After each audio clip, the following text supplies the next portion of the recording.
Hi, Robin from Koltronics here. So today I thought I'd chat about CCTV. Is it something that's worth spending money on, or is it just one of those fancy tech gadgets that will sit on the shelf or not be used a few months down the line when the novelty's worn off? I'm going to focus on more of a residential side today, and how can you use CCTV in your home? So we're going to have a look at some real expectations, or some expectations of what do you get from a camera. So I'm going to swap you around and going to show you a camera that's installed at this property. If you look right at the top there, in the corner of the property, there's a light, which is great. It's lighting up the area, and I don't know if you can see it, but in the center of your view there's a camera, and I'm going to show you what that view of that camera actually gives. So that's a nice view of the garden, and there's a person in the garden that verifies the alarm did go off and it was triggered by a person. But if I had to identify the person, it would be difficult. Taking CCTV, there are two things that it does well. It provides a live image of what the camera is actually looking at, and allows you to view that either locally on a screen or remotely on most of the systems today, on your cell phone or on a laptop when you're away from your home. Secondly, it records images. This is either on a continuous basis or on an event that happens, either triggered by video motion detection or maybe an alarm trigger. And it will record the event itself, plus a bit of time before and a bit of time after the event. So you have a full aspect, a full view of what happened before and what happened after the event. This is useful in the case of when you're searching for recorded footage. It's easy to go through to find a specific event rather than a whole 24-hour span that you have to go through. So it saves you a lot of time, and it only is focused on the events. The drawback of that is it will only record when a trigger is received, whether there's motion or not. So if that area of motion or that you set up to trigger on, if it's outside that area, it's not going to record. So that's one of the disadvantages of motion recording. But anyway, those are the two things that CCTV does for you. So here's another camera. It's positioned on a corner. If I zoom out, you can see it's on the corner of a building. And if I turn around, this is what it's viewing. But I'll actually show you what the view is from the camera. So you can see me in the foreground, there's a gate and a car in the background, and I can again verify it's a person, but whether you could actually tell it's me, it would be difficult. One of the most important aspects of your home to monitor is your gate. Now, what minimum of 2 cameras on the gate, so they're actually crossing each other, so you can see either side of the gate to see if there's somebody sitting there, standing there, or loitering around, or a car parked down the road. So when you get into your car ready to go out, you can quickly just have a look up on a monitor you've set up in your garage, or just switch on your phone, log into your CCTV system, verify everything's okay, and then open your gate and go out if everything's clear. Or maybe there's somebody loitering, wait till they walk past, then open the gate to be safe. So here's a camera on a wall, and it's looking at a gate.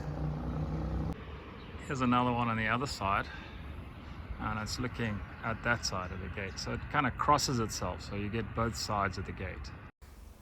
So here's a view from that camera on the wall of me. As you can see it's a person at the gate, but to identify it's actually me, that would be difficult.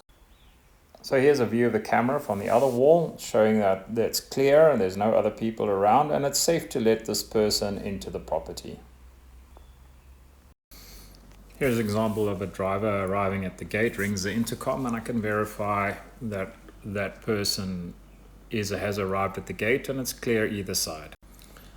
I then try to zoom in on the image from my phone, the recorded image, and as you can see, I could not identify who the actual person is. I also attempted to zoom in on the number plate, and as you can see, there's no visible numbers that I can actually read. So this camera works great as a general view camera, but if I needed to get more specific, I'd need a higher resolution camera, or the camera mounted in a different position. Another good application for your CCTV is to monitor your staff. You may be at work or away on a holiday and you've still got staff coming on the property. Are they arriving? Have they arrived? Are they arriving on time? Are they actually doing what they agreed to do? You know, is your staff member on the phone most of the time instead of doing what they're supposed to do? You know, is your gardener pulling out weeds or flowers? These are good things to know. You can just check in now and again just to see that things are being done as what was agreed and what you expect them to be done. So here I'm checking up on a staff member arriving at the gate, and I can see what time they arrived. So I just wanted to check if our gardener was actually mowing the lawn today, and I could just dial in and see if he is, and so he is. There he goes. Another good application is cameras either in the garden or play area is to keep an eye on the kids. You may not want to be watching them all the time, and maybe they're at the age where they can play around on their own, but you just want to keep an eye on them to make sure that they're safe, they haven't gone into the enclosed pool area, or you know, that everybody's playing nicely as they should and everybody is safe. So a camera in the playroom or in the garden or outside where they are, it's a great thing just to be able to dial in and have a look. Or maybe it's just nice to see them. And if it's not children, it's pets. You know, check in on your pet. Has the pet sitter arrived? Is she doing a good job looking after Rufus? Is Rufus eating the couch or digging up the garden?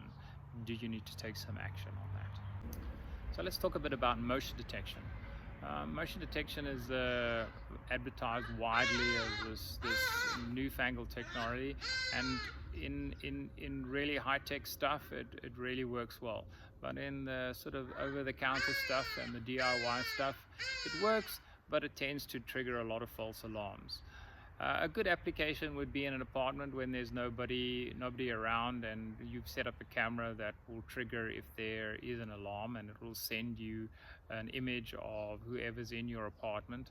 The question is, what are you going to do about that? You know, usually a person would have an alarm system triggered to or connected to an armed response or something, so there's actually somebody who could respond to that. But anyway, that is one useful application.